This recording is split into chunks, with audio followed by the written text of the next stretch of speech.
उच्च न्यायालयाच्या औरंगाबाद खंडपीठानं राज्य सरकारला मोठा दणका दिलाय. त्याचं झालं असं की राज्य सरकारतर्फे ज्या ग्रामपंचायतीची मुदत संपलेली आहे त्या ग्रामपंचायतीवरती जुन्याच सरपंचाला नवीन प्रशासक म्हणून नियुक्त केले निर्देश देण्यात आले होते. परंतु उच्च न्यायालयाच्या औरंगाबाद खंडपीठानं हे निर्णय रद्दबातल केले आहेत. या निर्णयाला विरोध करत त्यांनी ती स्थगिती दिलेली आहे राज्य सरकारच्या निर्णयाला. अर्थात जे काही जुने सरपंच होते, ज्या ग्रामपंचायतीची मुदत संपलेली आहे त्या सरपंचांनी पदभार स्वीकारू नये, स्पष्ट आदेशच न्यायालयाने दिलेले आहेत. त्याच्यामुळे सरकारला कुठं तर थोबाडीत मारल्यासारखं झालंय. कारण फडणवीस सरकारचा हातखंडाच आहे. कारण तुम्हाला माहित असेल, आता ज्या सध्या महानगरपालिकेच्या निवडणुका संपल्या, जवळपास 4, 5, 6 वर्षांनी त्या निवडणुका घेण्यात आल्या होत्या.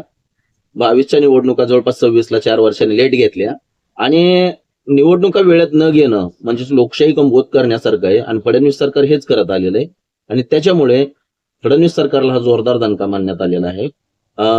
परंतु उच्च न्यायालयाने हे आदेश जरी दिले असले तरी आता कोणत्याही जुन्या सरपंचानं नवीन पदभार स्वीकारू नये. त्याच्यामध्ये जवळपास छत्रपती संभाजीनगरमधील काही ग्रामपंचायती आहेत आणि त्यासोबत अहिल्यानगरमधील जवळपास 750 ग्रामपंचायती म्हणजे 753 ग्रामपंचायती.